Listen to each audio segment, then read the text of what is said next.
From deep in the bowels of the Steamroller's personal inner sanctum, Taqueria, and Discount Furniture Mart, this is Saturday, the 6th of September, and you're getting ready to see the Deep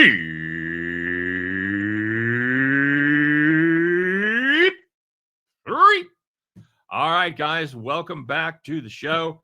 We're doing the Deep Three today. Probably won't do one every Saturday, but man, I had a lot of games that I like. So let's get to that. But before we do, let's talk a little bit about yesterday's game. We had the Los Angeles Chargers plus the 3 points. Didn't even need them as the Chargers. That was a weird game. Chiefs did not look good at all. Even when they got within a point there after halftime, they couldn't stop the Chargers. It didn't feel like they were really in that game. They were awful. Two most concerning factors, obviously Worthy being hurt. By the way, that's how my fantasy started. I'm playing Mrs. Bronco Devil this week, and Worthy gets injured probably for multiple weeks on the third play of the game. Thank you very much. So yeah, we're off and running there. Mahomes was the leading rusher for the Chiefs. He had 58 yards. I think Pacheco had 25 yards and 5 carries. So, I don't know why. Might have been able to run the ball a little bit more. Pacheco averaging 5 yards a carry. That probably deserves at least another hidey-ho there. But regardless, Chargers, good team. Harbaugh, good coach. Chiefs just really didn't give him much there tonight. So we did win that one. Speaking of not being able to get a stop, we had the under 46.5. That looked great at halftime. Looked pretty good through the third quarter. But the Chiefs just couldn't stop the Chargers at crunch time. Just couldn't do it. Lands 48. And we had Louisville minus 14.5. Somebody bought a point today on that one, and we'll talk about it here in just a minute. It was a great buy. But Louisville kind of sleptwalked through the first 3 quarters until they decided to wake up and realize they're Louisville, and they win it by 14. So I lose my 2 premium plays by a grand total of 2 points. So, yep, there you go. We're off and running. Let's talk about what we got cooked up for today. 3 games we're looking at. Talking about Oklahoma State plus 28.5 against Oregon. I like the Cowboys here. We're catching a good number here because the Cowboys beat UT Martin by only 20 points last week. But this is a team that traditionally doesn't always blow out those week 1 opponents.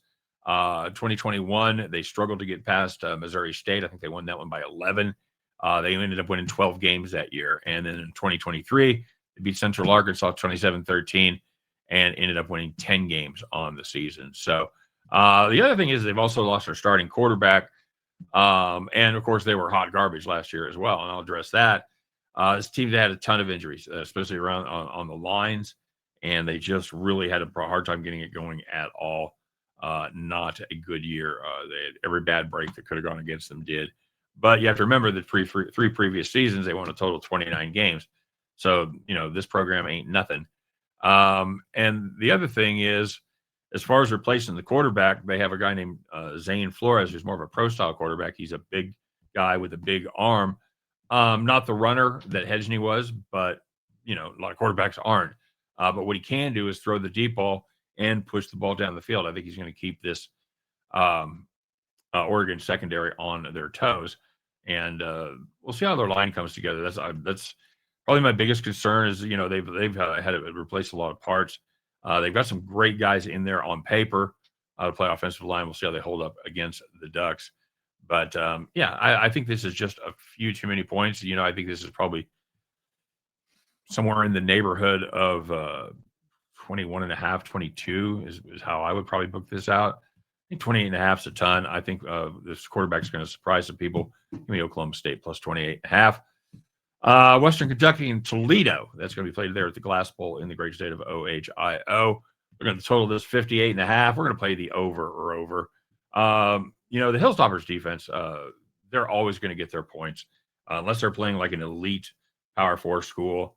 Their offense is going to be able to get the job done, put some points on the board. Unfortunately, the best thing you can say about their defense is they usually don't take long to give up scores, and you don't have to wait longer to see the Western Kentucky offense again. So that's a good thing, I suppose. Toledo's a pretty well-rounded team. I think their defense is fine. I think it's going to be good in the MAC. Offense is very good as well. But like I said, I've got confidence in the Hilltoppers to get their points. and I don't think they do much stopping of Toledo. Give me that WKU Toledo over 58.5. And we're going to finish it up from the land of Lincoln, Nebraska, that is, where the Cornhuskers host the Akron Zips. Nebraska laying 34.5. That seems like a lot of points, doesn't it? Nope, not in this game. You know why they called the Zips? That's how many points they scored last week. That's how many points they're going to score this week. Zip. You know what? They might score something. I would be floored if they got to 10. Absolutely floored. I don't think they're going to be able to do much to stop this Nebraska team from doing what they want. Akron lost 10-0 to Wyoming last week. Wyoming, another dreadful team. Akron may be the worst team in the country. If they're not, I'm not sure who is. I'll take nominees. Until further notice, though, they're going to be a fade when they play somebody with a pulse. You made Nebraska minus 34.5. Western Kentucky, Toledo over 58.5. And we'll start it off with Oklahoma State plus 28.5. And at the end of those three, you guys can join me as we pick up our winning tickets and head back to the window. All right, guys, as always, thank you very much for watching. I had another free winner today, so if you've made a little money here over the last few days, I'd appreciate it if you'd pay me back by hitting that like button. Thank you very much. I do appreciate it. If you haven't subscribed to the channel, take a minute to do that. And make sure you ring the bell, get notified every time we put up brand new content. And finally, we want to know what you're playing. Put those plays in the comment section. We have a friendly little contest every day. And first of all, if you make money, I'll give you the shout out, man. Anybody that separates the books from their cash deserves a salute from me. But if you make the most money of the day, you're going to win the coveted title of Capper of the Day. And we did have some nice jobs done yesterday. Justin McKelvey had Keenan Allen 40-plus receiving yards, had the Mariners under 7.5. He also had the Red Sox. As Meatloaf said, 2 out of 3 ain't bad. And Justin goes 2-1 for plus 76. Nice job, Justin.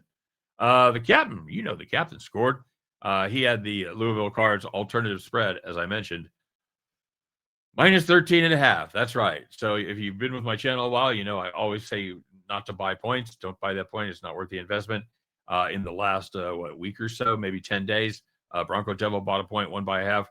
And now Captain Bry has bought a point and won by a half. So there you go. You're welcome for the sound advice. He also had the Royals. Royals, nice win there. Michael Walker, good again. They went 2-1 over the Twins. And he had an even bigger heartbreaker than I did because he had the Chiefs Chargers under 47.5 or 47.5 at minus 115. So he goes 2-1 plus 85. Nice job, Cap.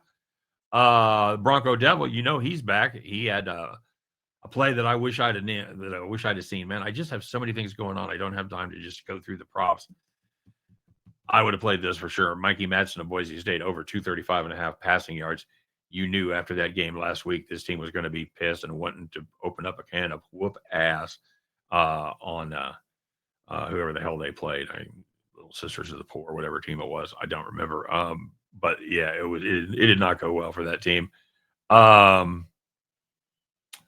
Mikey Madsen had, I think, 3-0 something. Unless it was 320. I think he was like 305 or something. Yeah, made it by a lot. So yeah, that's a nice job there with that one. That was laying money at minus 115. So Bronco Devil goes 1-0 plus 100. What else here? Who else made money? Oh, there you go. I guess we just have one left. This guy, you love this guy, especially if you're a fan of Shawshank Redemption. You recognize his name right away. It's Ziwa Carter. He had Chargers plus 3 with a sprinkle on the money line at 145. I'm only going to count the Chargers plus 3 because we're not going to rub salt in the wound there. I had the Braves money line minus 134, and he had the Brewers at minus 134. Those both got home. So officially, Ziwa Carter goes 3-0 plus 300. Unofficially, because he cashed that ticket with real money, he goes 4-0 plus 445. Either way, congratulations, Mr. Ziwa Carter, because you, my brother, are the capper of the day. Well done to you. Well done to the rest of you guys that made money. Nice little warm-up for today. So it's Saturday. It's football Saturday. Let's go out there and have a little fun, make a little money, win, lose, or draw on this trio. I'll be back tomorrow to talk all about it. Take care. We'll see you then.